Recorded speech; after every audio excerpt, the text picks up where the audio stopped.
Hey, welcome to Sunday Brunch. Let's camp some more. I'm with Gary of Lock 56 Rentals. And you have to tell me where we are because I don't know where we are. Right here, we're at 1802 Paris Road in Hancock, Maryland is the address. Hancock, Maryland, but this is the part of Maryland that's almost West Virginia. Oh, almost.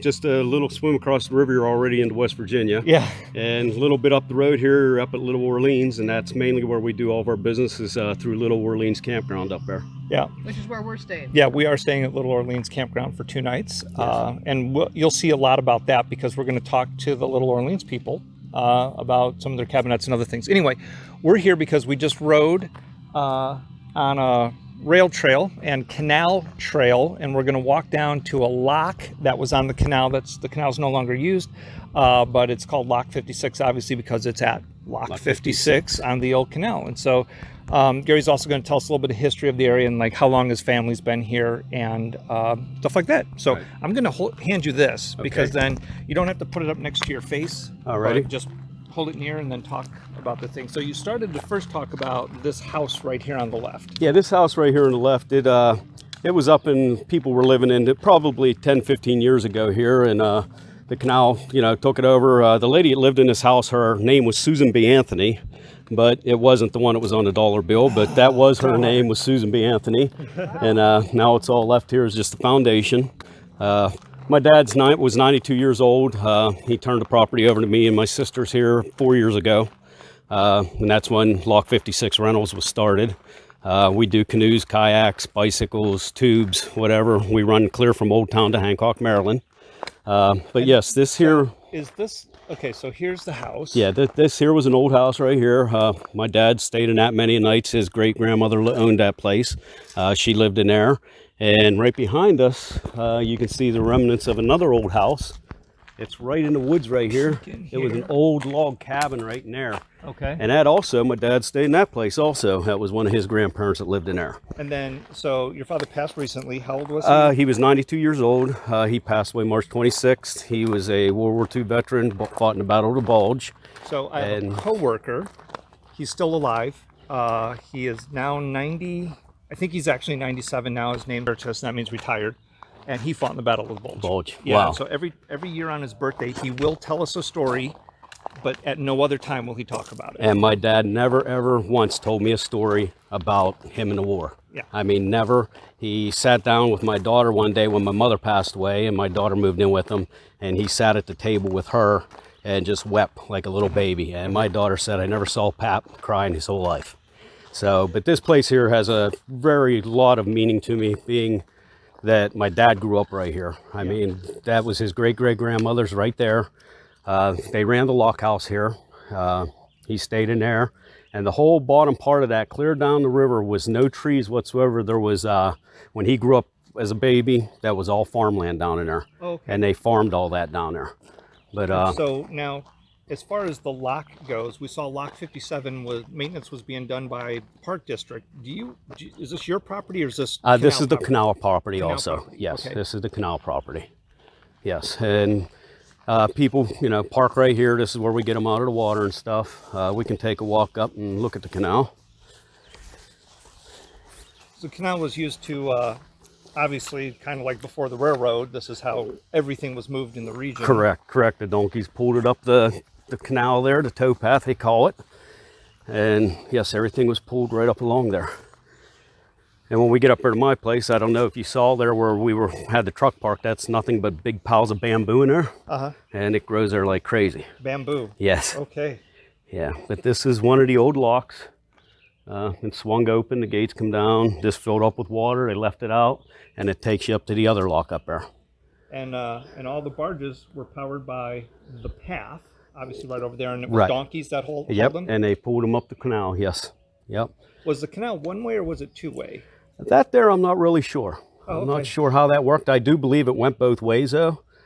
Well, I don't know, because the water would have to build up and let them out, I'd imagine, so. Yeah, but you can go bi-directional on the lock. You just let more water in, then open the back end and open haul it in. Correct, yeah. But yeah, whoever ran the lock stayed in that house, and And the cut stone, just think about the cut stone it's put in here. You know, the other side, when we walk around, you'll see the cut stone. It's amazing how think of the people doing that long ago with no machinery. Yeah, you had to be good at your job. Yes. Do you happen to know, so this is 56, we saw 57 further up. Do you know how many locks are on this path here? No, I don't. I brought a brochure. I put it in the truck for you people, Okay. and you can see all that on there, and it'll tell you all about it. But you know, they had big gates, and This is certainly wide enough up here where they could have had more. right, they probably holding area, and imagine probably holding areas. So the narrower parts you got to pull aside and let somebody, but it probably was a two-way. Two-way. Yeah. Yeah, because the barge would have to get back up to re-go, yes. Right, Yeah. right. And down below there was a place called Polly Pond, and it's down at the next lock down there, and it was a place where they actually stored the barges, and they have pictures of it down there that you can see it when the barges were in there. Yeah, all that stone was all hand cut, and you can see they have a pile behind there in case if something went wrong. They had more of it. Wow, that's interesting. Actual physical history right here in in your yard and your family's heritage. Yes. Okay, so this is where they kept the spares. Yeah, yep, all the spare stone down in there. That's a pretty big dwelling. Yeah. I'm actually trying to adopt this place. I know down towards Cumberland and all that, you can adopt a lock house and take care of it, and that's what I'm trying to do with this in here, so I can sort of restore it and paint it and fix it up. That'd be awesome. You can start like a little Friends of Lock 56 and gather some area people in to bring them in to help you. Oh yeah, that would be awesome. Because That would those be friends awesome. of like the national parks and state parks.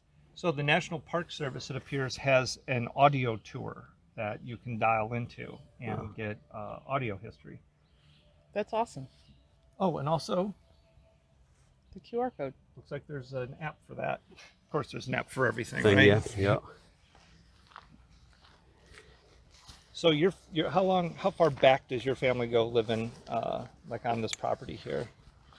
Actually, Dad just bought that property up there probably 48 years ago. Okay. Before, they actually drove down here and they drove up the towpath, and up there at the bridge, that's where the family campsite was up there. And they had all their little Scotty trailers and everything. It was a huge campsite. And then when the government took it over, they blocked them off, and that's when he had to buy the property up there. Huh. Yeah.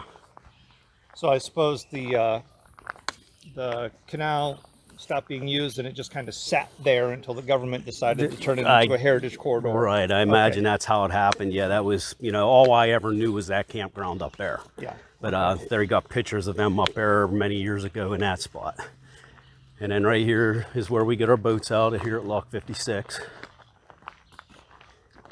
And we used to be able to drive down through here and pick the boats up and come up, but of course when they took it over, they blocked it off and gated it off. So you just got to hike them up. Yeah, so we hike them up. We bought little carts that my guys pull them up with and stuff. Yeah. My ground up there, it's all family. It's all family campground with my sisters and cousins and all that, and they all take care of all the boats. And this is the actual Potomac. This is the actual Potomac River, yes. Siding Hill Creek dumps in probably 300 yards up from me. Yeah, and then there's a pretty cool old train trestle, or maybe just donkey cart trestle, I don't know. That was a train trestle Ian's rode the bikes across. They had to do major rebuilding on that before they put the bike trail over that. So that was their main hold up there. Ah, okay. And then the ramp going around, of course, the tunnel that you can't go through. Yeah, there are bats in that tunnel now, and they're protecting the bats, so that I think it was wise that they closed it off to humans, kind of let the bats repopulate. So this is the actual Potomac, not where General Washington, he was up in Delaware, but this is the same waterway. So. Oh, I see you have a little tow here. Yeah, there's rollers here to pull the boats up, and 2 sets of steps on each side, and we have a tow rope. They pull them on and pull them up through. Is this slow enough here that when you're you said you have people to tube, kayak, and canoe. Correct. Is it pretty easy to get over here? Yeah, this here actually, when the water's at the right normal level, it's only knee deep here. And then when you get out in the middle, it's only ankle deep. And it goes up to a big island, and the island up there is where they go and picnic and swim and take the dogs, because it's so low through here you can walk anywhere. Oh, okay. But right now, is the water high? Yeah, the water's up right now, probably, I would say 2 foot. Yeah. Okay. But is that harder for the people to get in now, or are they okay? No, they're fine right now. Yes, it actually makes it nicer floating because you don't have to watch the rocks and stuff like that. Bumping your butt. Right, right. So yeah, it's actual nice tubing. The watercolor I don't like because you never know what's underneath there tree-wise and limb-wise. So I try not to put people on when it's like, yes. And then you primarily, so your rentals, you do bicycles, Bicycles, kayaks, canoes, tubes, and I also have some flat-bottom john boats up there. Okay. Yes, I think I have 34 canoes, 18 kayaks, 30 tubes, and probably about 6 john boats. And then you said a primary, you get a lot of people out of like Baltimore area that come out Baltimore, California. It's crazy where, you know, just whatever Little Orleans dwells in up there with people camping and RVing and stuff like that. And then they get my number and yeah. Do you get other people outside of the campground, or is it pretty much? Oh yeah, no, I get a lot of people outside of the campground. Just looking for like, Googling Western Maryland. A lot of people also come from Green Ridge National Forest up here. And that place up there, you can go and pitch tents and camp up there. You can pull your RVs in, horseback riding. You know, we'll go through there later and I'll show you the Green Ridge up there. But there again, I got my number up at Green Ridge State Forest. They give them my number to call and stuff. Awesome. So. Well, that's great. Well, this is a great place to be from. I mean, obviously your family's stuck around. Right. Yeah. I mean, I live in Johnstown, PA right now, but this is more or less home right here for summertime for me. I come down here. How can you not want to be in this area? Yeah. Yeah. Oh, lizard. No, it's a toad. Yep, little toad. You're not going to be able to see it because he's obviously the same color as. There he goes. There he goes. So we saw wildlife.